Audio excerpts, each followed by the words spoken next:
Donkey's Barbecue. Good eats and satisfying meats. Look at that. Stayed up a little late last night. So it's early right now. 6. Not early for normal, but early when you stay up late. Anyway, that's what's happening today. Look at that. Beautiful. It's getting harder and harder to find good briskets. Oh yeah. They slap good. Let's see. We got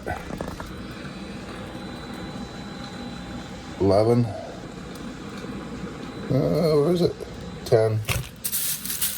And somewhere in here, 17. So that should keep the smoker going all day. Yay! Meat. We're gonna get this all rubbed up. I'm gonna go get the smoker lit, and I'll be back. This brisket, this is the trimmings. It's about a 10-pounder. I take any of the really hard fat off, but I don't have a real good setup here, guys, and I apologize. I don't have fancy cameras and stuff. This is just me in my kitchen and my backyard. I had to trim a lot of this. I trimmed off a flap right here, and I trimmed off a pretty good cut back here. You can see there's not a whole lot of trimming on this one. This is a smaller brisket than I'm used to working with. I'm probably going to go ahead and just trim, let's see, right about here, straight across as well. I don't like little thin pieces of meat, and I take off everything like this, but I'm not going to trim a whole lot of the fat. If it's really hard, I'm going to kind of get in there a little bit, leave it a 1/4 inch. This was from packing. This was from packing. I hate to see that, but it happens. So you can always tell the right side brisket from the left side, right? Yeah, I'm going to take a little bit of this off, but even down here, in fact, on this one, I may not. That's some pretty hard fat. It's not going to render out. But this brisket doesn't have a whole lot of point, right? So I'll probably end up pulling the point right here. And I want some of this fat in there to render down. So yeah, I'll probably make one more trim piece up front, just kind of even this out right along there. Other than that, I'm probably not going to do a whole lot more with this. It's looking pretty good and pretty trimmed. I'll take something like that maybe off so it doesn't burn. Let's see, there's the end. So I'll trim a pretty decent section off the end. There's a big flap there. So I know that looks like really good meat, but it was just kind of flapping over, and I don't like that. It doesn't do a whole lot of good. Here it is. Here's the piece that was a flap. See that? That was just attached, sitting like this. So no real point in pulling that off. I just went ahead and keeping that on. I'll just trim it, cut it up a little bit. The dogs will chew on it all day. That's why they're smoking buddies. But anyway, just a quick info on trimming. Thanks. The other difference is normally I make all my own rubs. Today, try something different. Meat church. Got some gospel barbecue rub. I got some holy voodoo. So I'm going to rub this up. This is supposed to be a kind of a generic. I've heard meat church. I've used meat church before, and I absolutely loved the holy cow. Pretty good. And this is coming from a guy who makes his own rub. Well, if I can pick these up, I don't know. I might just do it because damn, it was pretty good. So we're going to do some gospel rub. Throw a little bit of voodoo on top of that. And then once I wrap these, and I will be wrapping these today, I'm going to go ahead and do a little bit of brown sugar and butter on top, put them in an aluminum pan, wrap them up, and kind of do it that way. Make them a little sweeter, a little heat. I'm thinking I might actually see if I have any hot sauce and use some hot sauce for the binder on one of them instead of mustard. Saw somebody do that the other day. I'll see if I can. It was Ryan. It was a really good barbecue channel too. Did some dino ribs that were amazing. I was gonna do dino ribs today just because of that video, but unfortunately I couldn't find them. It was the Ryan Turley. So if you get a chance, check out his channel too. Did some really good dino bones. and used hot sauce as a binder. So thought maybe I'd give that a shot. All right, now we're on to the brisket. Sticking with the Holy Cow Meat Church theme. We're gonna go straight Holy Cow. I've never done this. I've always used salt, pepper, garlic. So we're gonna try this Meat Church. I've heard good things. I've actually used it in the past on a few things, and I really liked it. So get it stirred up here.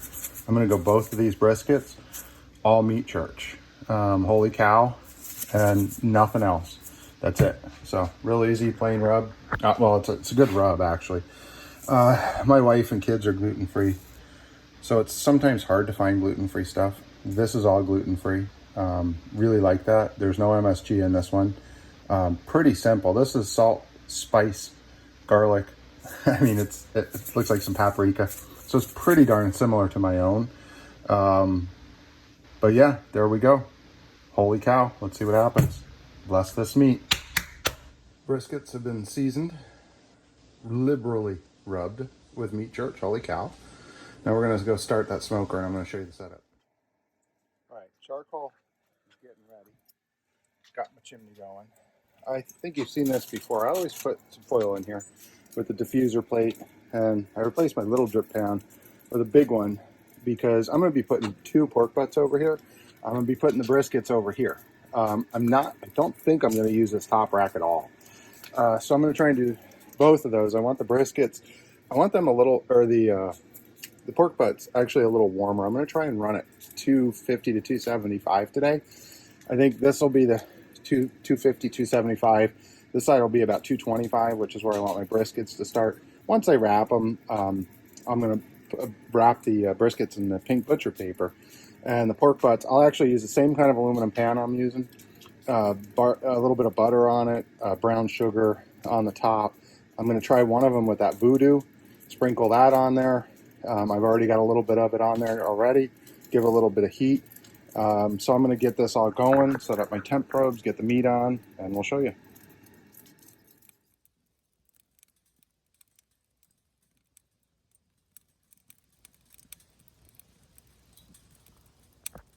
Okay, we got it done. I don't think anything's touching. I think I got some space in there.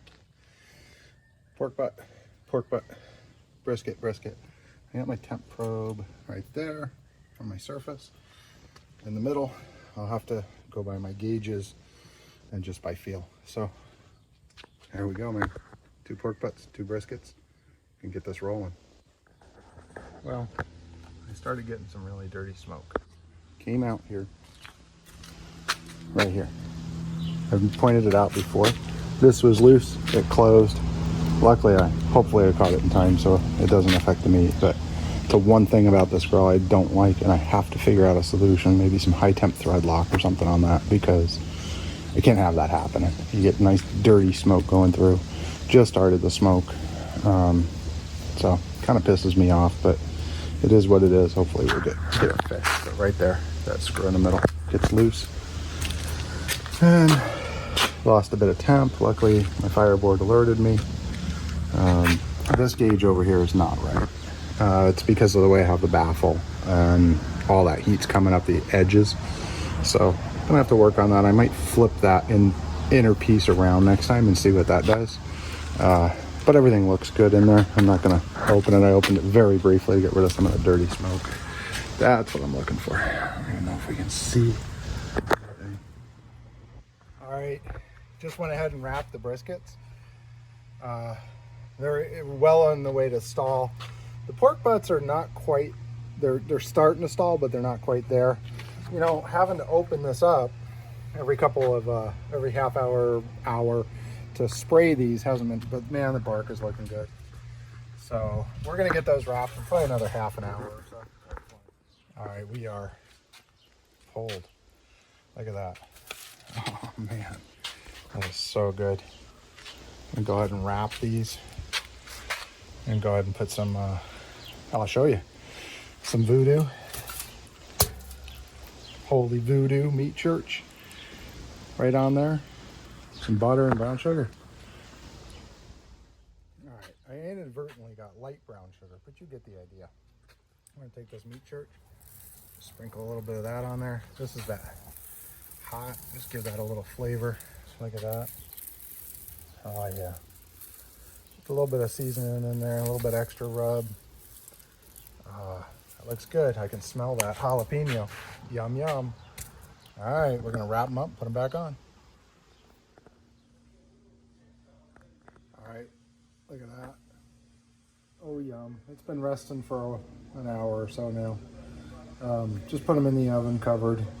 And I can't do this. I only got one hand to do this with because I can't start the recording and actually do that. So let's just kind of see how this, oh, look at that. It pulls like amazing. Look at that. Oh, I guess you can't see. Look at that bark. Oh, yum.